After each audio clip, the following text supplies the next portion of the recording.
अब क्या होता है ना सर, जितने भी व्यूवर्स देख रहे होंगे हर तरह के व्यूवर्स होते हैं, और आपके व्यूवर्स तो सर हर तरह के हैं, सब आपको सुनना पसंद करते हैं। मतलब मुझे लगता है कि आपने कोई बात बोल दी तो जो लोग देख रहे होंगे कि बस अब इस पे ही चलना है, थैंक यू ये सो आपके मच। साथ है।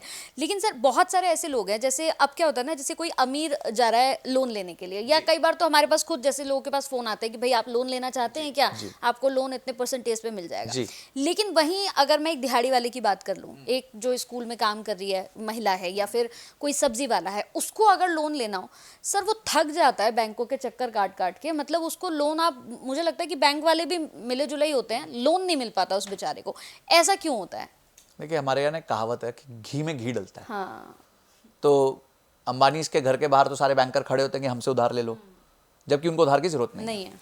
ये चीज़ आप हमेशा याद रखिएगा कि उधार सक्षम लोगों को मिलता है, असक्षम लोगों को नहीं मिलता। और ये दुनिया का व्यवहार है, उसमें कुछ मैं नहीं कर सकता, कोई भी कुछ नहीं कर सकता। तो इसमें आप एक ही चीज़ बदल सकते हो, वो है अपनी खुद की सक्षमता।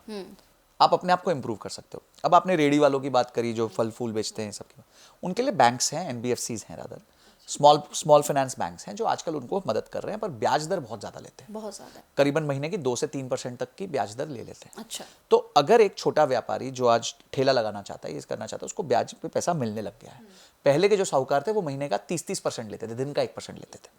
कुछ लोग दिन का 10% लेते थे। अच्छा। हाँ, कि भाई एक काम कर, तू मुझसे ये 1000 रुपए ले जा, तू दिन के अंत में 1000 रुपए के साथ 100 रुपए और दे जाना। अच्छा। तो कितना परसेंट हुआ? 10% पर डे। तो आज वो स्थिति से बाहर निकल के एनबीएफसीज ऐसी आ गई जो महीने का 2 से 3 से 4% पे दे रही हैं। ये भी बहुत ज्यादा ब्याज दर है, पर चलो पुराने दरों से थोड़ी कम है। तो आज अगर आपको लगता है कि आपके बिजनेस में दम है, आप शुरुआत आपके पास कमजोर है, छोटी रेडी ठेली से आप 10-15 हज़ार रुपए का आप सामान रख के बेच के आप दिन का 2-3 हज़ार रुपए बनाने की क्षमता रखना चाहते हो, तो आप डेफिनेटली इस उधार से स्टार्ट कर सकते हो। जब आपके, अच्छा दूसरी बात क्या है कि भारत में लोगों को डिजिटलाइजेशन पसंद नहीं है। अब सरकार ने पिछले बजट में एक बहुत अच्छा अनाउंसमेंट किया। उन्होंने कहा कि अगर आप डिजिटली पैसा ले रहे हो और आपके पास वो रिकॉर्ड है, तो हम बैंकों को बोलेंगे कि अपने एनालिसिस के हिसाब से, वो रिकॉर्ड के हिसाब से आपको पैसा दे देंगे। हाँ। तो आपको, आप करो डिजिटल ट्रांजैक्शंस करना चालू कर दो। किसने रोका है आपको? आप क्यों कैश में ले रहे हो पैसा? आपको भी मजा आता है ना कैश में पैसा लेने में, तो मत लो, आप डिजिटली पैसा लो, आपका बैंकिंग रिकॉर्ड बढ़ेगा। अच्छा, पहली बार बैंक आपको महंगा पैसा देगा, पर आपने उसको वापस किया, फिर बैंक बोलेगा लड़का अच्छा है, थोड़ा कम कर देगा। उधार ज्यादा देगा, ब्याज कम लेगा, समय ज्यादा देगा। ठीक है, तो ऐसे आप अपना व्यवहार पहले देखिए। क्या होता है कि जो लेंडिंग की दुनिया है, जहां आप किसी से उधार मांगने जाते हो, वहां पे सबसे पहले आपको चोर की नजरों से देखा जाता है कि ये आदमी आया उधार लेने, ये पैसा वापस नहीं करेगा। चाहे आप कितने भी अच्छे व्यक्ति हो, वो कोई प्रॉब्लम नहीं है, पर उनकी सोच ही ऐसी है, उनको बोला गया ऐसे सोचने को कि डोंट ट्रस्ट एनीबडी। तो जब आप उसके पास जाते हो उधार लेने, तो वो पहले पूरी एनालिसिस करता है आपकी, और शुरू में उसको लगता है यार इसका ना, इस पे रिस्क ज्यादा है, तो वो ब्याज ज्यादा मांगता है आपसे। फिर जब आप 2 बार परफॉर्म कर देते हो, बोलता है यार आदमी अच्छा है, अब हम थोड़ा सा कर सकते हैं। तो एक ही चीज आप इंप्रूव कर सकते हो, वो आप अपने खुद को इंप्रूव कर सकते हो। बिल्कुल। आप बैंकों को गाली दोगे या किसी एनबीएफसी को दोगे या किसी को दोगे, उससे फायदा कुछ नहीं होने वाला। गाली दे दो, कोई प्रॉब्लम नहीं है, वो सुन के ना सुनी कर देंगे। अगर आपको ठीक से धंधा करना है, बिजनेस करना है, अपने आप को सक्षम बनाओ, अपने आप को इंप्रूव करो, और धीरे धीरे धीरे धीरे करके आप एलिजिबल हो जाओगे कि आपको सस्ते पे ब्याज दर पे उधार मिलना चालू हो जाएगा। सर बहुत सारी वीडियोस में आपका है, जैसे मैंने सुना है कि आप एक दिन में 2 लाख रुपए कमा सकते हो।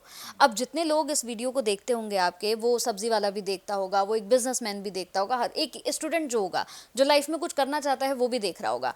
अब उनके मन में ये परसेप्शन चल रहा है कि हाउ, कैसे, मतलब दिन में मैं 2 लाख कैसे कमा सकता हूँ, तो ये क्या टेक्निक है सर? देखिए, दिन में 2 लाख का मुद्दा नहीं है। मुद्दा यह है कि आपको अपना बैरियर तोड़ना पड़ता है थिंकिंग का। अब अगर हम देखें कि अंबानीज का तो घंटे भर में 30-40 करोड़ का प्रॉफिट है, रेवेन्यू नहीं। सो पॉइंट ये है कि कोई भी नंबर बड़ा नहीं होता।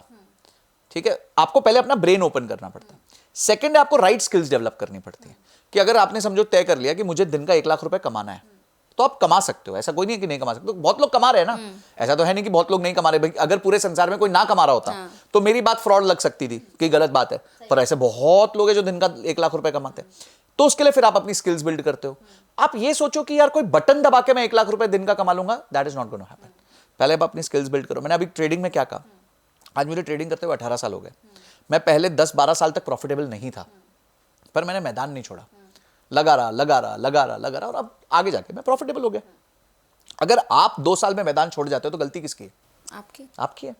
तो पॉइंट ये है कि कोई भी स्किल को कंपाउंड होने में टाइम लगता है। कोई भी चीज, आप जब डॉक्टर भी बनते हैं तो पहले दिन सर्जन नहीं बनते, पहले दिन आप वो पीछे खड़े होते हो, पाना दे के, अच्छा 7 का पाना दे, 8 का पाना दे, तो आप पहले दिन तो सर्जन बनते नहीं। तो जब आप कोई भी स्किल सीखोगे तो उसको धीरे धीरे धीरे ही आप बेटर कर सकते हो, और फिर अपने लिए 1 लाख क्या, 2 लाख क्या, 10 लाख रुपए दिन का भी कमा सकते हो, कोई प्रॉब्लम नहीं है। बहुत सारे लोग होंगे अब वो ये सोच रहे होंगे कि अगर मेरा सवाल कोई दिहाड़ी वाला है जिसकी दिन की जो है पूरे दिन में वो जाकर शाम के टाइम जब वो पैसे गिनता है घर पे, तो कभी 500 हुए, कभी 300 हुए, बहुत मैक्सिमम मैं खींच के बता रही हूँ, 1000 रुपए किसी ने कमाए। अब उसके मन में चल रहा है कि मैं बड़ा आदमी कैसे बनूं, क्या मैनेजमेंट होना चाहिए, कैसे होना चाहिए। तो जिनकी दिन की जो इनकम है सर, वो मान लीजिए 500 से 1000 रुपए के अंदर है, वो कैसे बचत करे, वो कैसे मैनेज करे चीज़ों को। देखिए, गुल्लक सिस्टम रखे सबसे पहले तो। अगर 500 रुपए भी आता है दिन का, तो 100 रुपए गुल्लक में डाल दे जो उनका नहीं है, ठीक है। तो वो ये भी तो मान सकते हैं कि 400 दिन बने दिन के, सही बात है, ठीक है। तो पहले गुल्लक सिस्टम रखें। अगर 100 रुपए भी रोज का वो गुल्लक में डालने लगे तो महीने का 3000, साल का 36,000 रुपए हो जाता है। एक अच्छा नंबर हो जाता है जो उनको थोड़ी सी जो एक स्पेस देते हैं। देखिए, पैसे हमारे को क्यों चाहिए होते हैं? पैसे हमें इसलिए चाहिए होते हैं कि हमें एक छोटा सा टाइम मिल जाए और वो टाइम में हम जो है अपने आप को अपस्किल कर दें और बेहतर कर लें। अब जैसे अगर कोई, मैं कहता हूँ चौक की लेबर जैसे होती है, हम लोग जब रियल एस्टेट में थे तो चौक से लेबर आती थी, 500-600 रुपए दिन का लेती थी, ठीक है। अब अगर उसमें एक मेहनती व्यक्ति है, वो बोलता है यार मैं ना 1 साल तक मेहनत करूंगा और हर रोज 100-150 रुपए साइड कर दूंगा, इस कुछ दिन तक अपना पेट काट के करूंगा, दिन में 2 बार नहीं 1 बार खाना खाऊंगा, ठीक है, 10 बार चाय नहीं पीऊंगा, 4 बार पीऊंगा, 5 बार पीऊंगा, जो भी वो कर, कुछ कॉम्प्रोमाइज करूंगा। तो उसके बाद साल भर बाद अगर उसके बाद 30-40 हजार रुपए बन जाते हैं, तो वो 30-40 हजार रुपए से अपने आप को चौक की लेबर से एक ब्लू कॉलर लेबर तक लेके जा सकता है, एक कुछ ट्रेनिंग कर सकता है, अच्छी कंपनी में जाके इंटर्नशिप कर सकता है। तो उसकी जो दिहाड़ी 500 की थी वो कितनी हो जाएगी? अब 1000 रुपए की हो जाएगी। अब 1000 में वो कितना बचा सकता है? पहले वो 100 बचाता था, अब वो आराम से 250 बचा सकता है, क्योंकि 500 रुपए बढ़ गए। तो अब जब 250 रुपए बचेंगे तो महीने के 7500 बचेंगे, साल के 90,000 बचेंगे। अब उसको क्या करना चाहिए? अगला लेवल, ठीक है। टाइम लगेगा। आप अगर आज 10-15 हजार 20,000 रुपए कमा रहे हो तो टाइम लगेगा। आप ओवरनाइट कुछ नहीं कर सकते। हमारे देश की प्रॉब्लम ये, सब ये सोच रहे हैं ओवरनाइट कुछ हो जाए। ओवरनाइट कुछ नहीं होगा। आपको अपनी स्किल्स पे काम करना पड़ेगा, कड़िए को भी अपनी स्किल्स पे काम करना पड़ेगा। मैं ऐसे कई प्लम्बर्स को जानता हूं, एमईपी वालों को जानता हूं, जो ठेकेदार जो बिल्कुल ग्राउंड लेवल से स्टार्ट हुए थे। जब मैं रियल एस्टेट में घुसा एज अ जॉब करने, तो वो बेचारे लेबर साइट पे लेबर थे और 10 साल के अंदर उसी साइट के कॉन्ट्रैक्टर बन गए। अच्छा, कैसे बने? उन्होंने अपने आप को बढ़ाया ना, टाइम दिया ना, टाइम भी दिया, 10 साल लग गए। पर आज जब वो कॉन्ट्रैक्टर बन गए हैं तो महीने का 10-10 लाख भी कमाते हैं, 5-5 लाख भी कमाते हैं।